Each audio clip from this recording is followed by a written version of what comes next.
भला हमें से लंका तक कौन जा सकता है? इतना सामर्थ्य तो हम में से किसी में भी नहीं है। संपाति ने हमें ये कहा था कि लंका यहाँ से कम 100 योजन दूर है। माना कि हम वानर हैं, किंतु इतनी दूरी तय करना तो हमारे लिए भी असंभव है। संपाति और जटायु माता सीता को बचाने के लिए अपने प्राण तक न्यौछावर करने से पीछे नहीं हटे, और तुम कहते हो कि हम पीछे हट जाएं? कदापि नहीं। अपने भीतर झांको। कौन है जो माता सीता तक पहुंचने के लिए इस विशाल महासागर के पार निकल सकता है?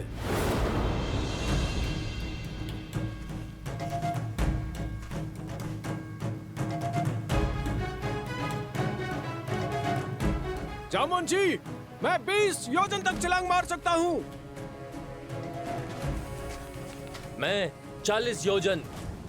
युवा अवस्था में मैं इतनी दूरी पार कर सकता था, किंतु अब शरीर में उतना बल नहीं।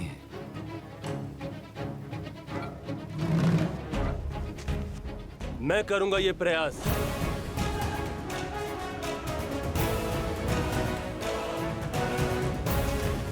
तुम्हारे सामर्थ्य पर संदेह नहीं है अंगद। मुझे ज्ञान है कि तुम वहां तक पहुंच तो जाओगे, परंतु वहां से लौटने की शक्ति शेष नहीं बचेगी, और फिर तुम युवराज हो।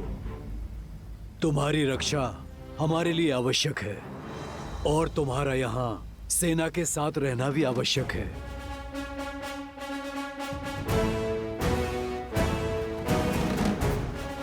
हम में से केवल एक है जो इस असंभव कार्य को संभव कर सकता है। जय महावीर हनुमान, जय जय पवन पुत्र हनुमान, बजरंग बली हनुमान, जय जय महाबली हनुमान।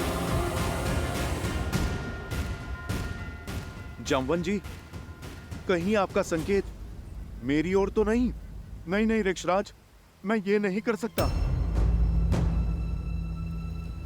इतना सामर्थ्य नहीं है मुझ में। सामर्थ्य है पर बोध नहीं है, बल है।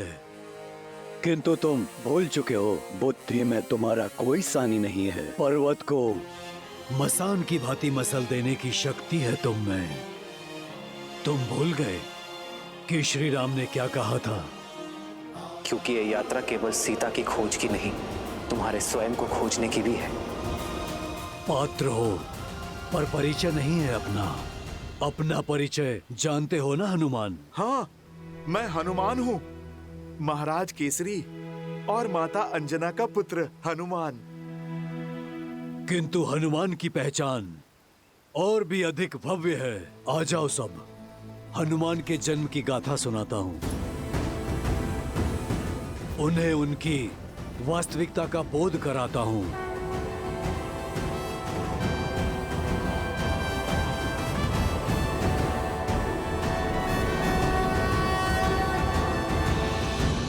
ईश्वर ने सब कुछ दे दिया, बस एक संतान नहीं दी। कोई नहीं जो हमें श्रद्धांजलि दे सके हमारे जाने के बाद। आपकी पीड़ा मुझे भी बहुत कष्ट देती है वानरराज। भीतर ही भीतर इस वेदना से जलती हूँ। वानरराज केसरी को एक वंशज तक ना दे पाई। कि ऐसा कोई नहीं है जो मेरा आंचल पकड़ के मुझसे हट करे, जिसे मैं लोरियां सुनाकर सुलाऊं। मुझे लगता है अब केवल महादेव ही हमारा कष्ट हर सकते हैं।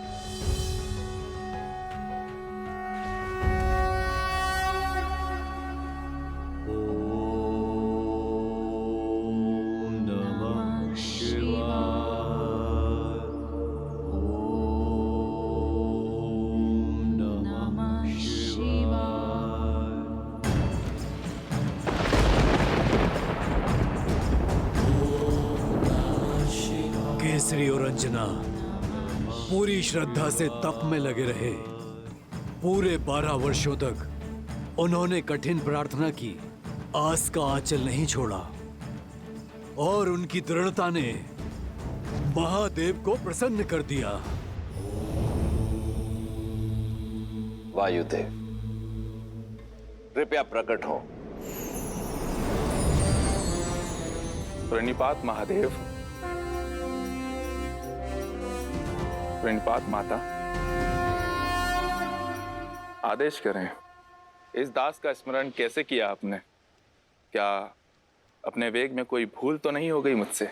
भूल नहीं हुई, संसार का भला करने का अवसर मिला है आपको। एक बड़ा दायित्व सौंपने के लिए आपको यहाँ बुलाया गया है। महादेव की सेवा करके मैं धन्य हो जाऊंगा। अपनी भक्ति से प्राप्त शक्ति से रावण इस संसार में तनाव का वातावरण फैला रहा है। नारायण के अवतार श्री राम को एक भक्त की आवश्यकता होगी, जो मेरा ही अंशावतार होगा। देवी अंजना के गर्भ तक उसे पहुंचाने के लिए आपकी सहायता की आवश्यकता है वायुदेव। ये समझ लीजिए कि श्री हरि के इस दिव्य अवतार की गाथा में आपकी एक अत्यंत महत्वपूर्ण भूमिका होने वाली है। समय आने पर मेरे इस अंशावतार को संसार जिस नाम से पुकारेगा वो होगा हनुमान। वो हनुमान जो संसार में राम भक्ति की अलख जगाएगा। वो हनुमान जो इस संसार को सच्ची भक्ति का अर्थ समझाएगा, जो भक्त और भगवान के संबंध को एक नई ऊंचाई तक ले जाएगा, जो राम रावण युद्ध में श्री राम का प्रमुख सहायक बनेगा और देवी सीता की मुक्ति का मार्ग बनेगा। धन्य हूं मैं महादेव, आपकी इस इच्छा को मैं अवश्य पूर्ण करूंगा। हनुमान आपका अवतार होगा और उसे धरती पर ले जाने में मेरे सहयोग के कारण पवनसुत कहलाएगा। नमामि शंभुं पुरुषं पुराणं, नमामि सर्वज्ञं पारमं, नमामि रुद्रं प्रभुं शयन्तं, नमामि शर्वं शिरसा नमामि। जय जय जय शंकर उमा महेश्वर। जगत कल्याण का मार्ग तुम्हारी प्रतीक्षा कर रहा है हनुमान। तुम्हारे बल का आभास कर सकता हूं मैं हनुमान।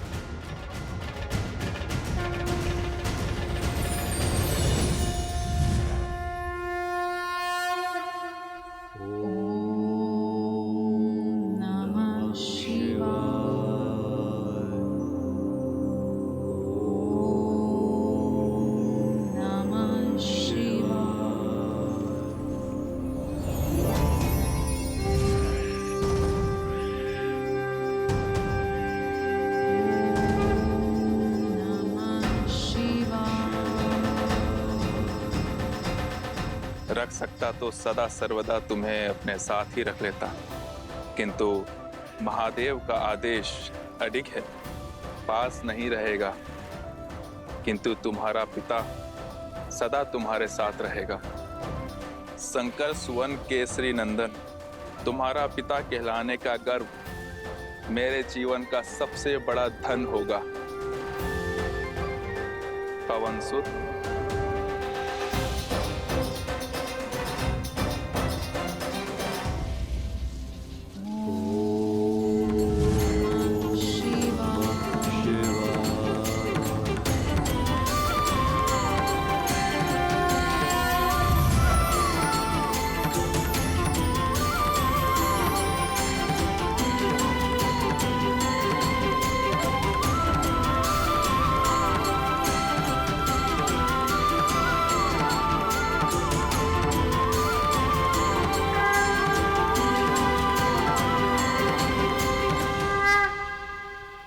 तो मेरा जन्म महादेव की इच्छा से हुआ।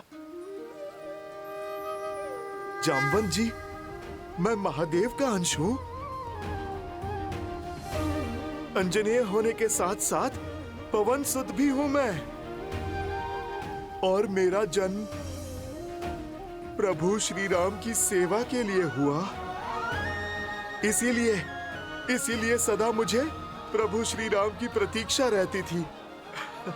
धन्य हुआ मैं, मेरे श्री राम, प्रभु श्री राम, राम राम राम राम राम राम।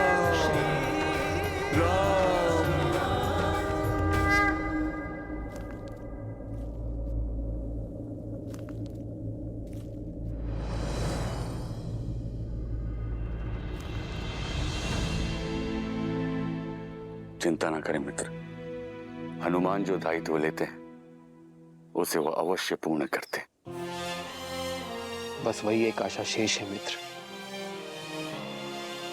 यही ना टूटे। मित्र, मैं आपको कुछ दिखाना चाहता हूं।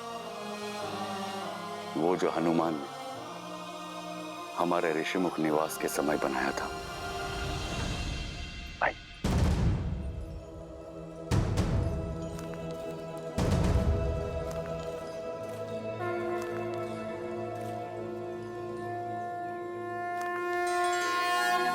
मेरी मूर्ति ये हनुमान ने बनाई है मेरे लिए?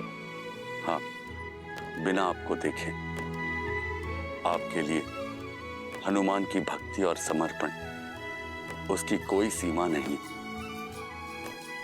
अपने हृदय में उभरती छवि को वर्षों तक हर दिन अथक प्रयास से गढ़ा है उसने। भैया,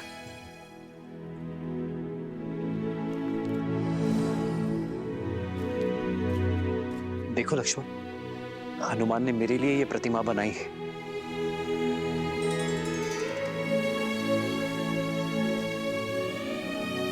धन्य हुआ मैं लक्ष्मण कि मेरा सहयोगी इतना स्नेह करता है मुझसे, जिसका मुझ में इतना विश्वास हो कि बिना मुझसे भेंट की, बिना मुझे देखे समर्पण से इतनी बड़ी प्रतिमा बना डाली। वो मुझे कभी निराश नहीं करेगा लक्ष्मण। उसके विश्वास ने मुझे नई आस दी है लक्ष्मण। हनुमान अवश्य सीता को खोज कर लाएगा। पाने का मार्ग कैसे ढूंढूं, ऋक्षराज? इस महासागर को लांघने का सामर्थ्य मैं कहां से लाऊं? सूर्य कभी नहीं पूछता कि अपने अंदर उजाला कहां से लाए। इस तुच्छ सागर को महासागर कह रहे हो तुम कदाचित भूल रहे हो, अपने बाल्यकाल में तुमने बहुत ऊंची छलांग लगाई थी। इतनी ऊंची छलांग कि ऐसे सहस्त्र समुद्रों की दूरी उसमें समा जाए। सहस्त्र योजनों की छलांग लगाई थी तुमने हनुमान। वो छलांग जिसने केसरी नंदन मारुति को हनुमान बनाया। अपने जन्म और उस असंभव छलांग की कथा सुनो हनुमान। अपना बल, सामर्थ्य और स्वयं का परिचय पा जाओगी।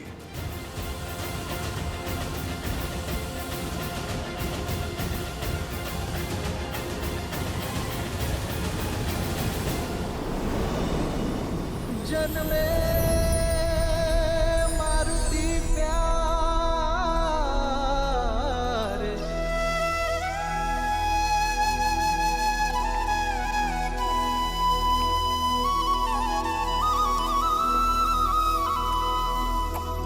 जन्मे मारुति प्यारे।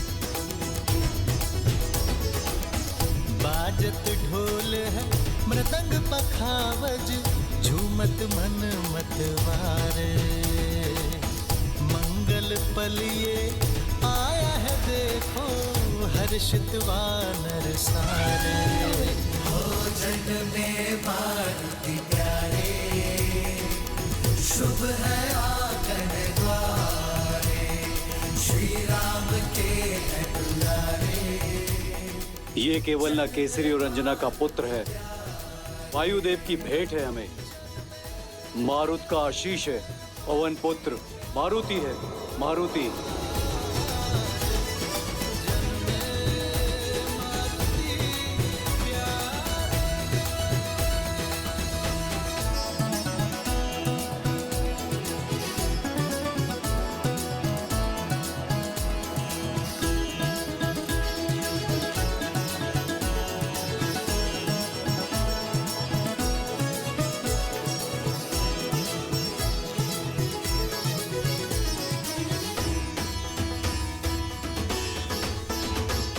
सूरज सा मुकदम के चंचल नटखट नैना तू भगवान का रूप है तुझ सा भक्त कोई ना।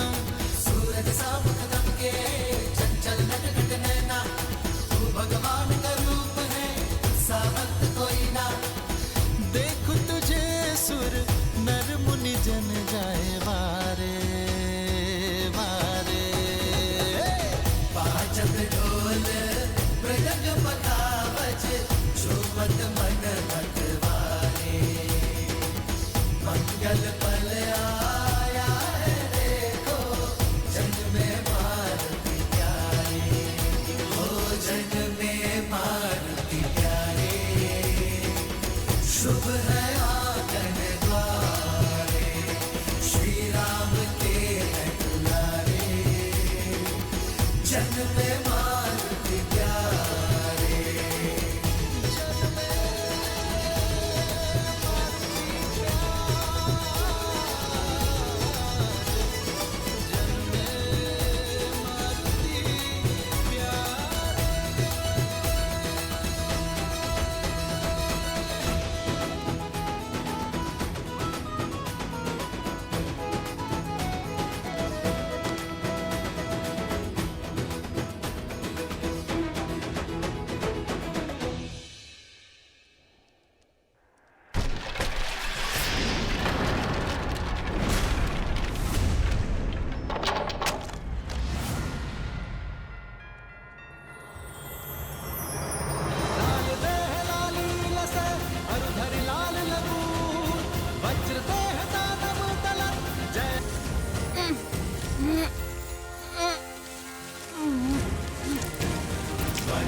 केसरी नंदन मारुति की, केसरी नंदन मारुति की।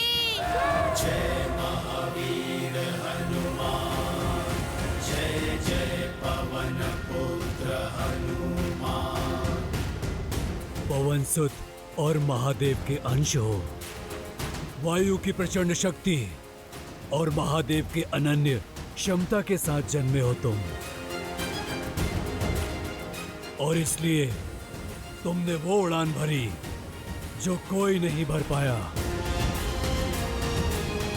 जब तुम बालक थे तब एक दिन तुम्हारी माता अंजना वन में पुष्प लेने गई और पीछे तुम निद्रा से उठे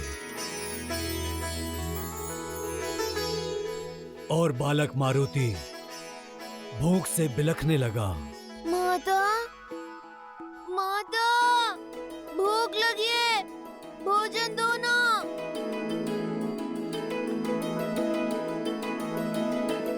माता, माता, माता।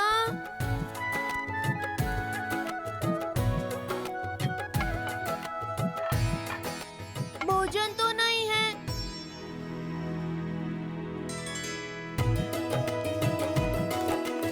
देखो मारुति आ गया, आ गया।